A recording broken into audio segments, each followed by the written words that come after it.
Welcome back, everyone. You should have already watched the Battle of Chile.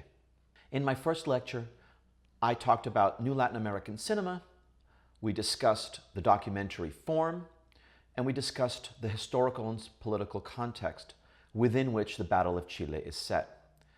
In this post-film lecture, I'd like to discuss specific cinema language techniques that the filmmakers use, and I'd like to also draw some conclusions looking back and ahead. First, specific cinema language techniques that are used in the Battle of Chile. The first one, as you'll notice, is the handheld camera. It's destabilized. It moves around a lot. It zooms in a lot. And this handheld camera reflects the social and political chaos of the country. Shaky, destabilized, constantly distracted. The film also uses voiceover, giving the filmmaker, or the filmmakers, a clear and definite point of view about how to understand the events that we see on the screen. So our understanding of the story is shaped by the content of the images as well as by the voiceover. This style of filmmaking is known as cinema verite, or direct cinema. In La Batalla de Chile, the camera becomes the mobile, roving eye which keenly observes what is before it. So cinema verite is very much a kind of style that films whatever is in front of the filmmakers for extended periods of time, long takes. And these long takes, which are longer duration, unedited shots, lend credibility and integrity to the film since it feels less manipulated through editing. Because there is less choppiness, less editing, and the filmmakers let the events play out on the screen, we feel as though the events that are unfolding are more truthful. The film's most effective feature is the way that it manages to suggest that a crucially important series of historical events are being caught before our eyes, that we're watching history unfold. The unplanned appearance of the interviews, the rawness of the emotions expressed, the abrupt camera movements, all contribute to a sense of cinema verite. The word verite in French means truth. It does not mean that everything that we see is truthful, but it feels like it's an expose. It feels like it's revealing history and truth right in front of us. Let's take a look at an example. So here we're going to see a contrast between two women, one on the left and one on the right. I've edited these together so that there's no break between them. Let's watch. Señora, ¿por qué va a votar usted en las próximas elecciones? Por Bolonia Testeboy y Eliana Araníbal. ¿Qué piensa usted que va a pasar hacia el futuro? Que vamos a seguir progresando y tenemos que seguir luchando mucho más, pues, compañeros, de lo que hemos luchado. ¿Qué le puedo decir yo de Frei? En la gobernación de él, yo tenía una ranchita que se me caía. Corrí el agua por dentro. Con mis 4 hijos con bronconeumonía. Pedí ayuda por aquí, pedí ayuda por allá y no fui nunca escuchada. En cambio ahora, donde yo voy, soy atendida. Y gracias a mi presidente, tengo una linda casa, no tengo grandes comodidades, pero no me ha faltado el pan.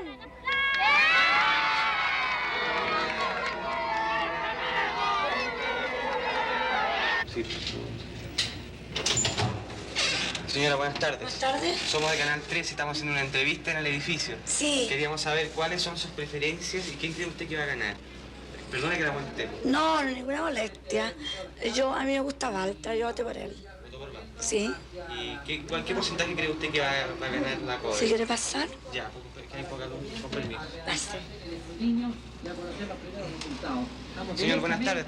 Somos de Canal 3 y estamos haciendo una entrevista. Queremos saber quién es la... ¿Por qué porcentaje va a ganar la CODE? Yo no tengo idea, no voto yo. ¿No votó usted? No. ¿No tiene ninguna preferencia? No, nada. Muchas gracias. Usted votó por Walter, que nos cuenta. ¿A qué hora votó usted? ¿Votó por Harta? Por Harta. ¿A qué hora votó usted? A las 11 de la mañana, ¿Ya en qué común? Ñuñoa, al Estadio Nacional. ¿Y qué le pareció a usted el acto de hoy día? ¿Qué impresión tiene? Regio, lo encuentro estupendo y pienso que la democracia va a triunfar. ¿Qué cree usted que va a pasar hacia el futuro, para adelante? Bueno, hay que se arreglar todo y vamos a reconstruir Chile. piensa que hay que destituir al presidente o seguir en el camino legal? No, eso no lo puedo decir, pero encuentro que todo se tiene que arreglar porque si no podemos seguir. ¿Qué le pareció a usted la concentración que hubo aquí de Jarpa hace 2 días? Fantástica, yo estaba mirando acá. ¿Le llamó en especial la atención esa concentración? Claro, mucha gente, mucho entusiasmo y mucho orden. Bueno, y encuentro que estuvo estupendo y que vamos a ganar de todas maneras. Dígame, ¿usted qué opina de la alianza con la democracia cristiana? Bueno, la encuentro regia, muy bien. ¿Le parece muy bien? ¿Usted se siente cómoda con esa alianza? Sí, me siento muy cómoda porque encuentro que con eso todo se arregla, ¿me entiendes? Muchísimas gracias. Muchas gracias. You can see here the contrast, right? This woman is poor. We're in a tight close-up on her face. We can see just from the state of her teeth that she hasn't had good health care. She's very articulate. She describes her condition very clearly, and the camera is right up close to her face. We can see that her socioeconomic status is low. The camera pans, that roving eye. It looks around. It shows children. And then at that point, we stop and we can see something we hadn't noticed before. She's wearing a hammer and sickle, the communist insignia. And she praises Allende because now she has a house, she has food, she doesn't have comforts, but she's not going hungry the way she did before. Then we go into the house of an upper middle class woman. Notice how the camera deals with her. It moves around the house and shows the luxuries. She's wearing a pearl necklace. We can see a bar in the background. Her son. The camera moves around and shows all of the wealth and luxuries of her home. And clearly, her lifestyle reflects her political views. She opposes Allende. And the camera lets us know how clear that is. So, Stephen Hart says, at a meeting, on another occasion, we are led into the home of a Christian Democrat sympathizer. We see her coyly not wishing to answer all the interviewer's questions. And yet her coyness is belied by the wealth which surrounds her, the accoutrements of a culture which is undeniably bourgeois. Look at the view. The camera shows us the view from her apartment. As a result of the camera panning around the room, it seems almost redundant to ask why she is in favor of the opposition. Objects speak louder than words. Right? Watch her son here go for a cigarette. The camera follows his hand. It's not just focused on interviewing. It's picking up all the details. Look at that, right? A cigarette container or device, right? This fancy object. So we get a clear sense of who supports Allende and who opposes him, and most importantly, we understand why. The poor support him because they're getting attended to. They're getting food, they're getting housing, they're getting health care. And the wealthy oppose him because they don't want to give up their penthouses in the sky. They don't want to give up their pearl necklaces. And the objects show us clearly what the two sides are. Another example of juxtaposition and contrast comes in this clip. See if you remember this clip. I'm going to show you back to back supporters of Allende, and I want you to notice how relaxed and pleasant they are. And then we're going to go to the opposition. We're going to go to a woman who hates Allende. And I want you to see how the filmmakers draw this contrast out. Again, I edited this so that the contrast becomes a little bit more clear. ¿Quién va a ganar el domingo? No sé, la UP. Yo el 25, el 45. La Unidad Popular va a ganar por una cantidad abrumadora de votos, porque este es el gobierno de los trabajadores, el gobierno del pueblo, y el pueblo se ha dado cuenta de los beneficios que reporta el socialismo para la ciudadanía entera. ¡Corta! Señor, buenas tardes. ¿Cuál es el porcentaje que le da usted a la Unidad Popular? La verdad de la cosa es que la Unidad Popular va a ganar, porque actualmente partimos nosotros en 1970 con 36%. Nosotros ahora actualmente, con todo lo que vemos y la gente que está con el pueblo, que está con el compañero Salvador Allende, nosotros tenemos asegurado desde el 43 para arriba, el 43% para arriba. Señora, buenas tardes. ¿Por quién va a votar? Yo voy a votar por Bolovia Deito y Eliana Aníbal. ¿Qué porcentaje usted le da a la Unidad Popular? Más del 40%. ¿Qué piensa usted del desabastecimiento? Yo no creo que haya desabastecimiento porque yo todavía no bajo ni medio kilo. Que se acuse constitucionalmente al presidente.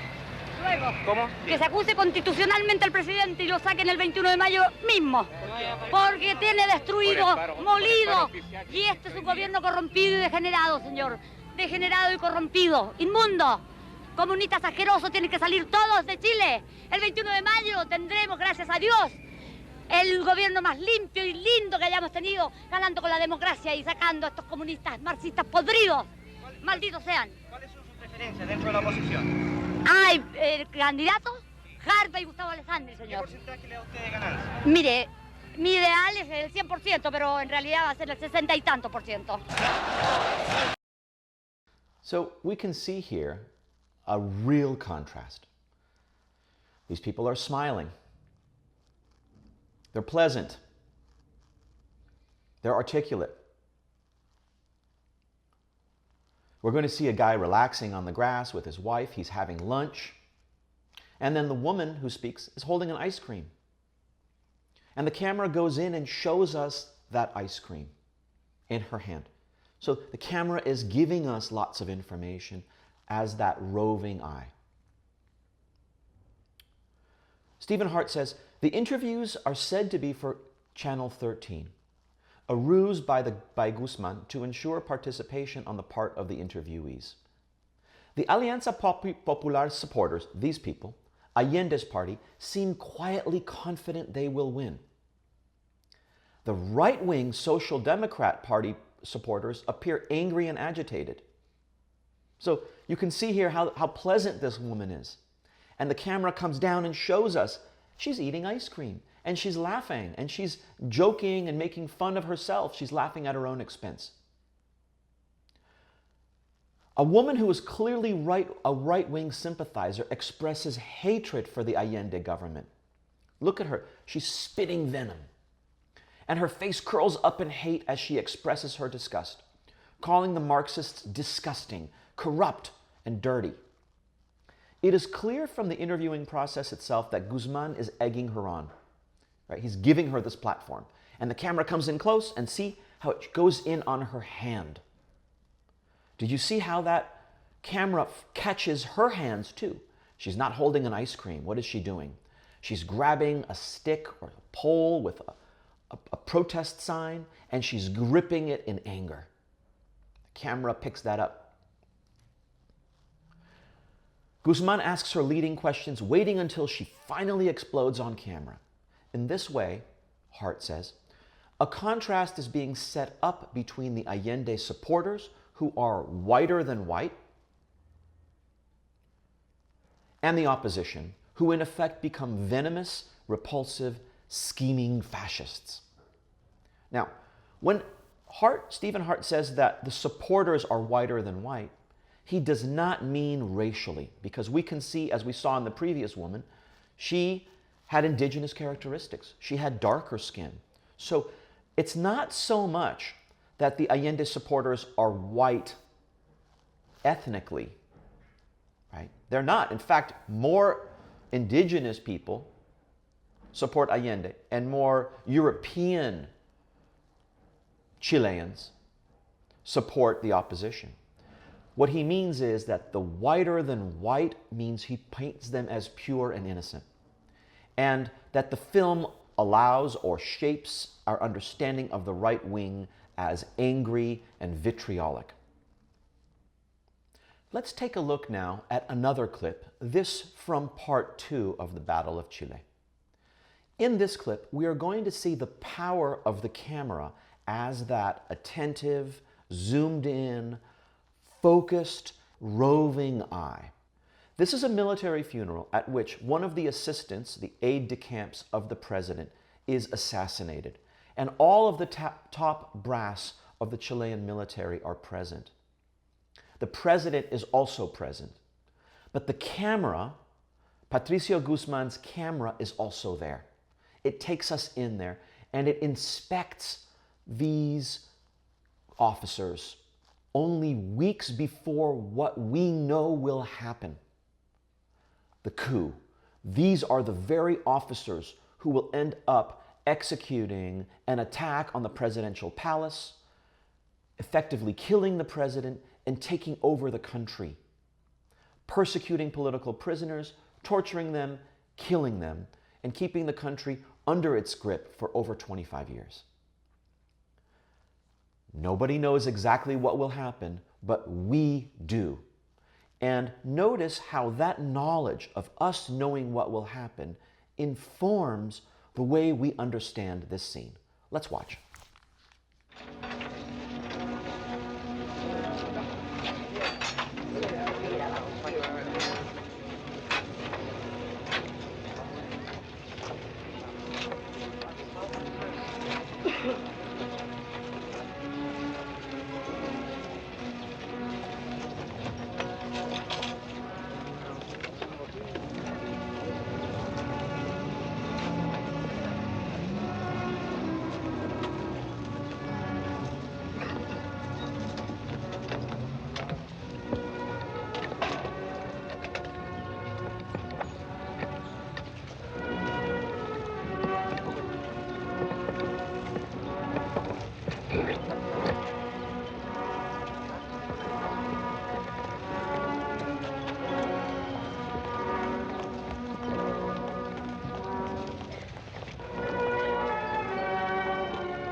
Meses más tarde, en su exilio de Buenos Aires y antes de ser asesinado, el general Carlos Prats declara que una de las razones para eliminar al comandante Araya era impedir que Allende se informara de lo que estaba ocurriendo en los círculos militares de Valparaíso.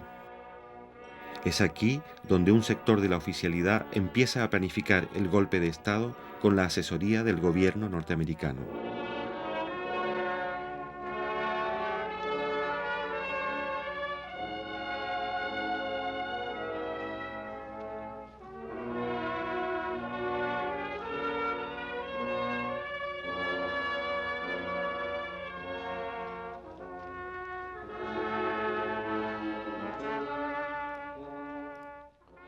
So we can see here the work the camera is doing, how the camera has this roving eye. This handheld camera is giving us tight close-ups of the military brass, their awards, their eyes, their expressions. Stephen Hart says about this scene, during the filming of the funeral of a high-ranking military official, Arturo Araya, we see various members of the armed forces chatting amongst themselves. And though the context of their conversation could be innocent, as viewers, we are persuaded, given the context of what is to come, that they are conspiring the overthrowing of democracy.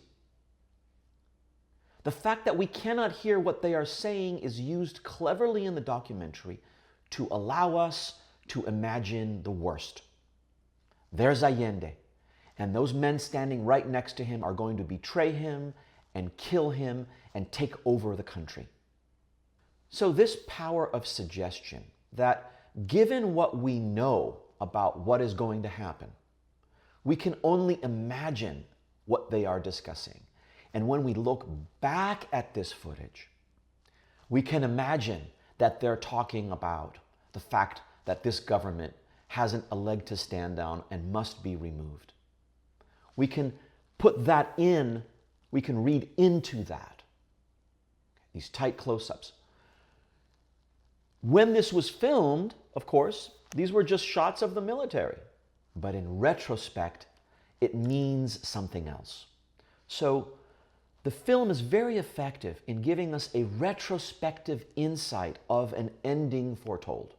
Just like Garcia Marquez's Chronicle of a Death Foretold or The Beginning of 100 Years of Solitude, we know the end before we even begin the story.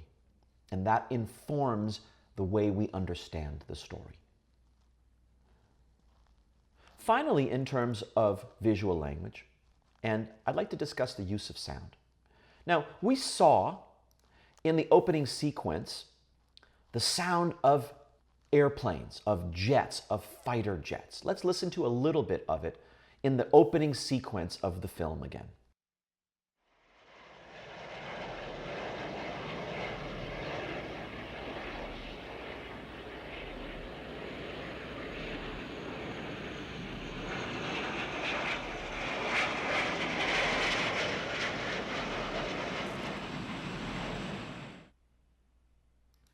Okay, so you can hear those jets.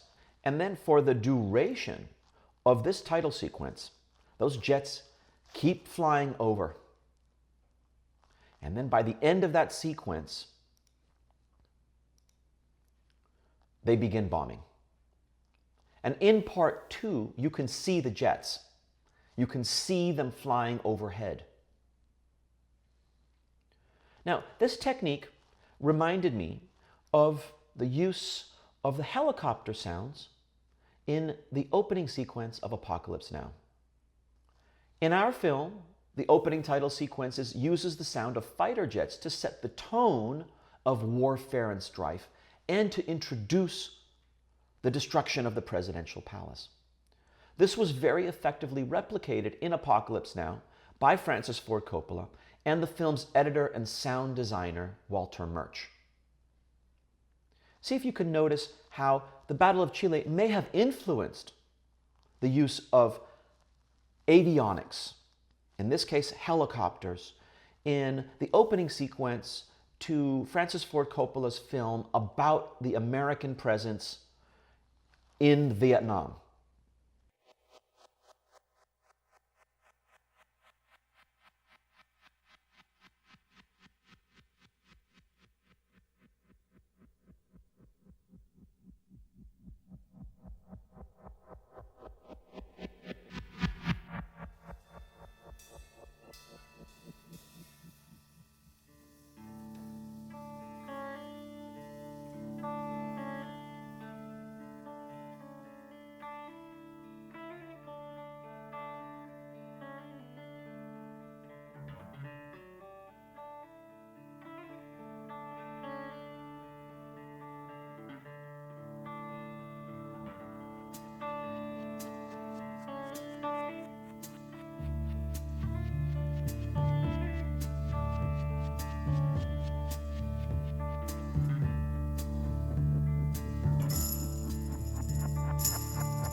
This is the end, beautiful friend.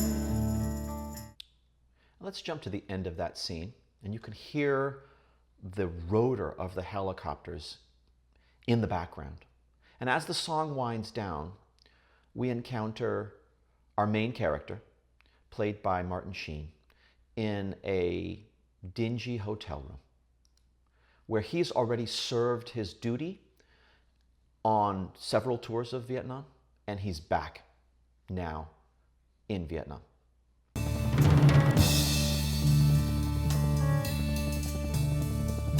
Lost in a romance, wilderness of pain, and all the children are insane.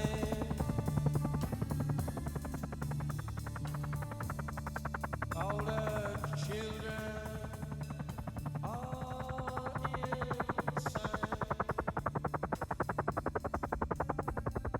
Wait for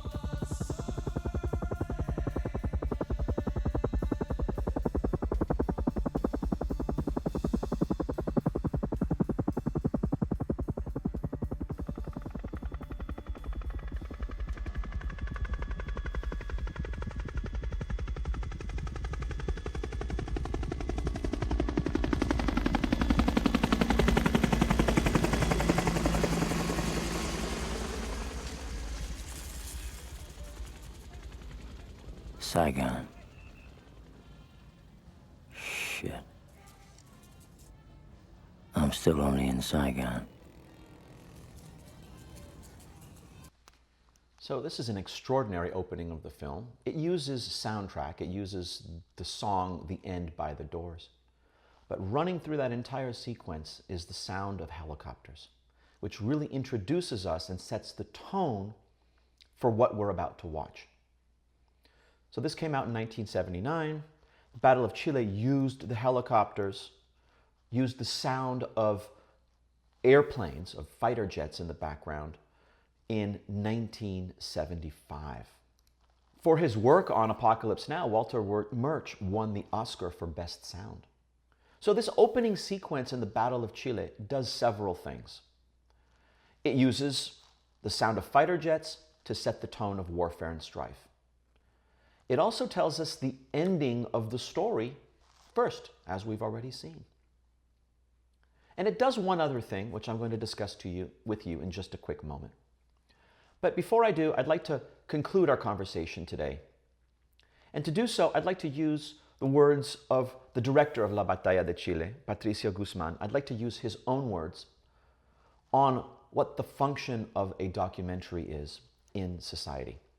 He says, "El documental representa la conciencia crítica de una sociedad." The documentary represents the critical conscience of a society. It represents a historical, geographical, ecological, social, scientific, artistic, essayistic, and political analysis of a society. A country without its documentary cinema is like a family without a memory, without a mirror, without its photo album.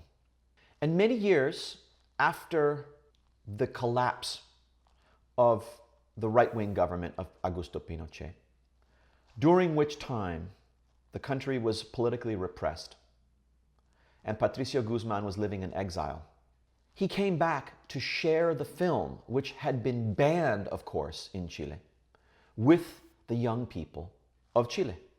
In 1997, he filmed himself going back and screening the film for young people in Chile. So this is after he made parts 1, 2, and 3 of the film itself. And as a conclusion to the film, as a coda, he made this other film called Chile Obstinate Memory. And this serves as an apt and moving conclusion to this chapter, perhaps, of Chilean history. Icarus Films describes this film, Chile Obstinate Memory, this way. In the film, Patricio Guzman visits with Chileans who experienced the coup firsthand, some of whom are seen in the Battle of Chile from 25 years ago. Survivors reminisce as they watch that film, recognizing lost comrades and recalling their courage, gaiety, and love of life. Those who were not killed during the coup itself were crowded into the National Stadium in Santiago, where many were tortured, disappeared, and never seen again. Survivors talk about the terror that characterized the Pinochet regime until the dictator was finally obliged to relinquish power in 1990. I'd like to pause there for a moment and show you some images that were taken by a Brazilian photographer who was in Chile at the time of the National Stadium in Santiago, which was used as a prison for political prisoners, opponents of the military regime. Here we can see a young man being arrested, being identified and photographed by the military in the National Stadium. The same National Stadium where that middle-class woman that we saw earlier, that upper middle-class woman, voted. Now the stadium was being used as a holding area for opponents of the regime who committed no crime other than to oppose the coup or to support Allende. In this photo by Evandro Teixeira, we see political prisoners arriving at the National Stadium in Santiago. We can see here in this shot of the National Stadium, their clothes are being hung out to dry. And in this photo, we can see the political prisoners jailed in the basement of the National Stadium, 10 days after the coup. Do you remember this photograph that we saw earlier of Patricio Guzman with his cameraman Jorge Müller Silva? Well, Jorge Müller Silva did the principal cinematography for the Battle of Chile. He was killed by the Pinochet regime. He and his partner were arrested, and they were the only members of the crew who made this film who did not survive. His crime was opposing the military junta and supporting President Allende. So also from Stephen Hart, who says in his book that given the ideology of the documentary, it is not surprising that after the coup, the production team had to flee the country, although not all of them made it. All of the filmmakers were able to leave Chile clandestinely, with the exception of Jorge Müller, who with his companion Carmen Bueno disappeared. Guzman himself had been arrested and held in the National Stadium for 2 weeks, while 2 other members of the crew were also detained, but nobody panicked and everyone was reunited in Cuba to edit the film. Everybody except Jorge Müller, to whom the film is dedicated. So coming back to wrap things up in Chile Obstinate Memory, 25 years after the coup, on the streets of Santiago, a group of young people are seen marching and singing the Unidad Popular anthem from the time of Allende. Looks of uneasy surprise can be seen on the faces of passers-by. They have not heard this song in almost a quarter century of censorship and self-censorship, buried memories and controlled grief. In the end, it is to students such as these that Guzman shows the Battle of Chile. The surprising intensity of their reaction reveals an unquenchable thirst for truth about the past. Their confusion is palpable. Through them, the repressed feelings of an entire nation seem to find expression.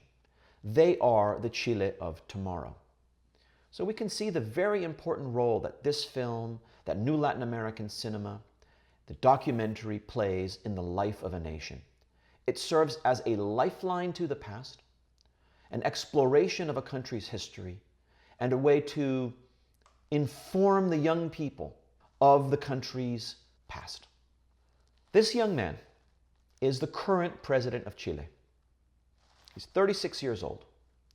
Gabriel Boric, who was 36, campaigned on a revolutionary-sounding slogan. If Chile was the cradle of neoliberalism, it will also be its grave. That's a left-wing statement. Neoliberalism essentially stands in for neocolonialism, neo-imperialism, neo-capitalism. And he was elected the first left-wing government since Allende in 2022. The New Yorker has a profile of Gabriel Boric that looks like this. And the title is, Can Chile's Young President Reimagine the Latin American Left? Gabriel Boric promises sweeping social change.